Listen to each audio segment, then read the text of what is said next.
Hello and welcome to IU NewsNet Daily. I'm Katherine Patterson. And I'm Abby Haymond. Today we have a story on a corrections officer who was fired for use of force.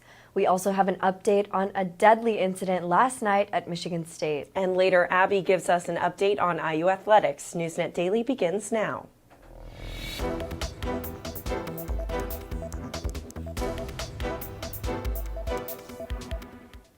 Last night after 8 p.m., shots were fired at Michigan State University. 3 people are dead and 5 more have life-threatening injuries, according to the Detroit Free Press.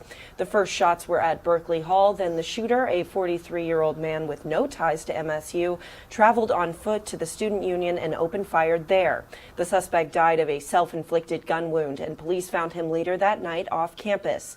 Students were under lockdown until after 1 a.m. The school will be under emergency operations for the next 2 days. Such a horrific incident. Our thoughts are with our Big Ten neighbors.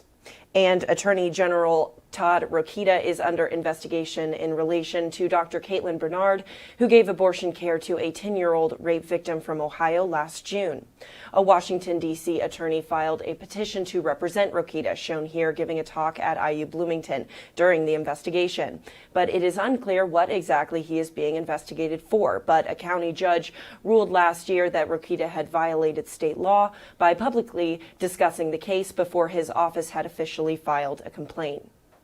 COVID numbers are still low in Indiana. The week before February 4th, there were 573 statewide. Now, resources are decreasing, but some students may ask, what do I do if I still get it? Our reporter, Lauren McLaughlin, has more on that. Thanks, Catherine. That's right. As COVID-19 numbers are decreasing, IU is scaling back its free testing and using only these COVID-19 test vending machines, which were placed earlier in the pandemic. This one is at the IMU and it's 24/7, but as you can see, this one is empty. So right now you might have better luck going to McNett Residence Center, and theirs is open 8 a.m. to 10 p.m. on weekdays and 10 to 10 on weekends. Now, you just, they're free. You grab your test at the bottom, and then you're going to scan the QR code, register it, and once you provide your sample, you're going to put it in a drop box at the Student Health Center. Now, this isn't the only place that you might see COVID resources being scaled back, because President Biden announced earlier this month that he does not plan to reinstate a national health emergency in May. So you might see some resources being scaled back nationally. Back to you. Thank you, Lauren. On Friday, the Monroe County Sheriff announced that one of the corrections officers at the county jail was fired after using excessive force on an inmate. We will warn you, some of the body cam footage is graphic. The officer broke the inmate's nose and orbital bone. Officers have been asking the inmate to walk from his cell to a medical observation cell because of health issues, but the inmate refused to walk and threatened to fight the officers if they entered. The officers entered his cell. The fired officer, James Mitchell, continued to punch the inmate's head after the inmate was restrained. The Latinx dance company Ballet Hispanico will be doing a statewide tour for their first full-length narrative ballet and making a stop here at the IU Auditorium.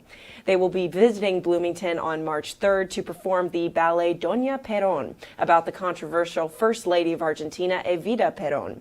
The tour will also be stopping at IU Northwest and IUPUI. Tickets are selling at $14 for IU students.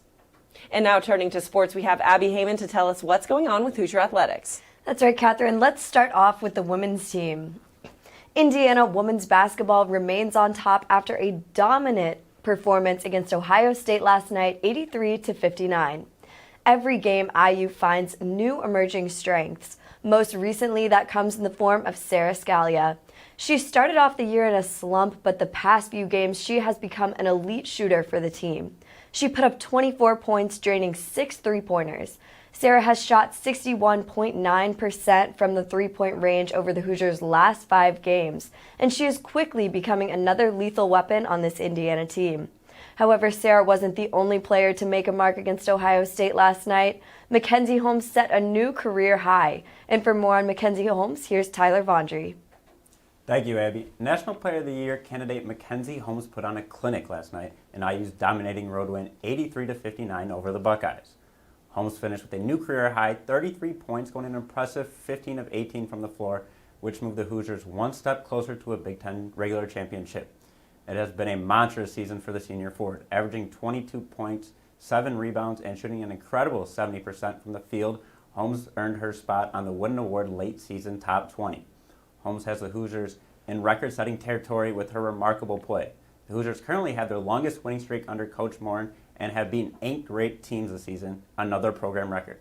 Holmes will certainly go down as one of the greatest of all time in IU basketball history, but the job isn't finished as she will try to carry the Hoosiers to both a Big Ten and national title in March. Guys, back to you. Thanks, Tyler. And now another news for more IU sports.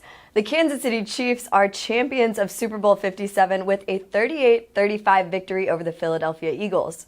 However, 2 players on the Chiefs now hold the national title of Super Bowl champion and Indiana University Kelley School of Business student.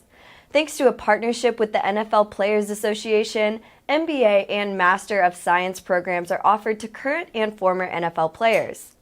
Chiefs offensive lineman Joe Thuney and practice squad tight end Jordan Franks both took advantage of this program attending the Kelley School of Business. With that, the Chiefs won last night. Katherine, did you watch the game? I did. It was a very exciting game. It was. I was very impressed, very happy that it was such an awesome game. I know a lot of people were a little bit iffy about that. I honestly thought the Eagles were going to win, so I was a little bit surprised by that. Yes, but honestly, my favorite part about the Super Bowl is everybody coming together, lots of love, lots of people. Definitely. Just a giant community. And was great. to end on that lovable note, happy Valentine's Day, everyone. Be sure to say that to your loved ones today. That's right, Katherine. Great day for love. Absolutely. And what do love and news have in common? Well, maybe more than you think. An independent journalist named V. Spahar used their news TikTok account to try to find love for their followers. V said their followers come from many diverse backgrounds, but they all come together to appreciate news and are very respectful. So they decided, why not become a matchmaker for Valentine's Day? So if you are out there looking for love and you want to meet somebody who also likes learning about world events from under a desk, leave a comment. And maybe you're skeptical, but if you want to give it a shot, go to V's TikTok account at Under the Desk News. And hey, if you get married, V says they will officiate.